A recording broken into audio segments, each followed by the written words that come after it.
পূর্ব বর্ধমানের বর্ধমান 2 ব্লকের বসুল সংলগ্ন এলাকায় আত্মা প্রকল্পের অনাঘ্রাতার শুভ উদ্বোধনী অনুষ্ঠানের আয়োজন করা হয়েছিল। এই অনুষ্ঠানকে কেন্দ্র করে মিশ্র চাষে কিভাবে সফলতা হওয়া যায় সে বিষয় নিয়ে, এছাড়াও ড্রাগন ফ্রুট সম্পর্কিত বিষয় নিয়ে সাধারণ এলাকার কৃষকদেরকে উদ্বুদ্ধ করে তোলার জন্যই এই উদ্বোধনী অনুষ্ঠানের আয়োজন করা হয়। মঙ্গলবার দুপুর 12টা নাগাদ এই কর্মসূচিতে অংশগ্রহণ করে বিধায়ক সহ পূর্ব বর্ধমান জেলা পরিষদের কৃষি কর্মাধ্যক্ষ উপস্থিত থাকেন। এছাড়াও বর্ধমান 2 ব্লক পঞ্চায়েত সমিতির সহসভাপতিও উপস্থিত থাকে। মিশ্র চাষ করার জন্য যে সার তৈরি করা হবে সেই সার নিজে থেকেই যাতে জৈবিকভাবে তৈরি করা যায় সে বিষয় নিয়েও বিশেষভাবে প্রশিক্ষণ দেওয়া হয়েছে এলাকার চাষিদেরকে। এছাড়াও ন্যাড়া পোড়ানো সহ বিভিন্ন বিষয় নিয়ে সচেতন বার্তা তুলে ধরা হয়। রাসায়নিক সার যাতে কমিয়ে জৈব পদ্ধতিতে যাতে চাষ করা সম্ভব হয় সে বিষয় নিয়েও বিশেষভাবে উদ্বুদ্ধ করা হয় এলাকার চাষিদেরকে। বিধায়কের পক্ষ থেকে মঙ্গলবার দুপুর 2টো নাগাদ জানানো হয়েছে, এলাকায় মিশ্র চাষের পদ্ধতিতে আত্মা প্রকল্পের উদ্যোগেই অনাঘ্রাতার শুভ উদ্বোধন করা হয়েছে। এই কর্মসূচির মাধ্যমে বিভিন্নভাবেই সকল সাধারণ মানুষজনেরা এবং এলাকার কৃষকদেরকে সঙ্গে নিয়ে এই কর্মসূচি করা হয়। এই কর্মসূচিতে বিভিন্ন মিশ্র চাষ কীভাবে করা হয়েছে সে বিষয় নিয়েও সকল কৃষকদেরকে দেখানো হয়।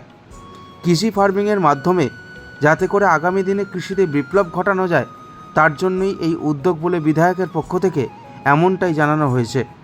এখানে একই ছাদের তলায় মিক্স ফার্মিং যেটা হচ্ছে, যেখানে ড্রাগন ফলের চাষ হচ্ছে, মাছ চাষ হচ্ছে, সুগন্ধি ধান, ছাগল পালন, মুরগি পালন, সমস্ত কিছু হচ্ছে, কি বলবেন এটা নিয়ে? দেখুন, এটা আমাদের বর্ধমান 2 নম্বর ব্লক, আমাদের পঞ্চায়েত সমিতির যে কৃষি দপ্তর আছে তারই একটি শাখা আত্মার পক্ষ থেকে আজকে অনাঘ্রাতা যে একটা প্রকল্প, সেই প্রকল্পের আগে শুভ উদ্বোধন হলো। এখানে আপনারা তো নিজেরাই চোখে দেখতে পাচ্ছেন, এখানে মাছ চাষ থেকে শুরু করে ড্রাগন ফল থেকে শুরু করে সব রকম, সুগন্ধি ধান থেকে শুরু করে সব রকম একই জায়গার মধ্যে একটা প্রকল্প তৈরি হয়েছে। এটা সুন্দর করে পরিচর্যা করে যাতে এলাকার মানুষের উপকারে লাগে, এবং আজকে আজকে সেই উদ্বোধনী অনুষ্ঠানে আমরা এসেছিলাম। তো আমাদের আত্মার চেয়ারম্যান আমাদের দেবদীপ রায় আছেন, আমাদের জেলা পরিষদের সম্মানীয় কর্মাধ্যক্ষ কৃষি দপ্তরে আমাদের জনাব মেহবুব মণ্ডল আছেন, এবং আমার এডিএ ম্যাডাম আছেন, এবং জেলা থেকে হর্টিকালচারের এডিএ সাহেব আছেন। সকলেই এখানে উপস্থিত থেকে আজকে একটা আলোচনা চক্র এবং মানুষকে সচেতনতা করা, এই ন্যাড়া পড়ানো থেকে শুরু করে বিভিন্ন রকমভাবে সচেতনতার বার্তা, এবং এই উদ্বোধন অনুষ্ঠান আজকে অনুষ্ঠিত হল। জেলা পরিষদের কৃষি কর্মাধ্যক্ষ, আপনার এলাকাতেই আজকে এই যে মিক্স ফার্মিং এখানে হচ্ছে, এইটার ডেভেলপমেন্ট নিয়ে কী বলবেন? আর দেখুন, যে আমাদের ডিপার্টমেন্ট যে আছে এগ্রিকালচার ডিপার্টমেন্ট, স্বাভাবিক এটা ব্লক 2 এর মধ্যে পড়ছে।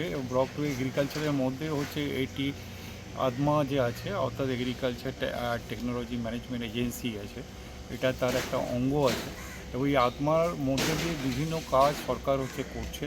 এবং সেইটা যেহেতু হচ্ছে দেখবেন আপনারা যে আপনি বললেন এবং বিভিন্ন জায়গায় আপনার করেছেন যে এখানে সুগন্ধি চাষ যে হয়, সব অ্যারোমেটিক যে রাইস আছে, সুগন্ধি ধানের চাষ করা হয়। আমাদের যে আত্মা প্রজেক্ট থেকে আমাদের জেলা লেভেলে প্রায় আমাদের হচ্ছে যে 6 কোটির মতো টাকা হচ্ছে দেওয়া হচ্ছে, এবং প্রত্যেকটা ব্লকে এই টাকা হচ্ছে আমাদের ডিস্ট্রিবিউশন করা হচ্ছে। স্বাভাবিকভাবে আমাদের ব্লক 2-এ প্রায় 7 লক্ষ টাকা আমাদের হচ্ছে আমরা দিয়েছি। তো এইটার মধ্য দিয়ে তারা দেখবেন যে এখানে হচ্ছে সুগন্ধি ধানের চাষ করেছে, এবং এখানে মাছ চাষ করেছে, বিভিন্নভাবে ড্রাগন ফল চাষ করেছে। অর্থাৎ এই ডিপার্টমেন্টের মধ্যে হর্টিকালচার এবং পানি সম্পদ দপ্তর এবং হচ্ছে যে ফিশারি, এই দপ্তরগুলোকে যাতে আরও উন্নতি করা যায়, এবং তাদের মধ্যে সায়েন্টিস্ট যে আছে তাদের মধ্যে একটা একসঙ্গে কম্বিনেশন করে হয়তো নতুন নতুন ধান প্রোডাকশন করা যায়, রঙিন মাছ চাষ করা যায়, নতুন নতুন প্রজেক্ট এরা উদ্বোধন করবে। এইভাবে হচ্ছে চাষিরা শুধুমাত্র ধানের ওপরে নয়, ধানের সঙ্গে সঙ্গে হচ্ছে বিভিন্নভাবে বিভিন্ন প্রকল্প হর্টিকালচার বা পানি যে ক্ষেত্রে, পানি সম্পদের ক্ষেত্রে তারা নতুন সম্পদ তাদের হাতে আসবে এবং আহরণ করবে, এবং এর থেকেই তাদের হচ্ছে অর্থনৈতিক কাঠামো যাতে সঠিকভাবে গড়ে তোলে সেই প্রচেষ্টা হচ্ছে সরকার করছে। তার সঙ্গে সঙ্গে আমাদের পূর্ব বর্ধমান জেলার হচ্ছে কৃষি যে দপ্তর আছে সেটা গুরুত্ব নিচ্ছে। আপনার নাম? মেহবুব মণ্ডল, কৃষি সেচ ও সমবায় কর্মাধ্যক্ষ, পূর্ব বর্ধমান জেলা পরিষদ।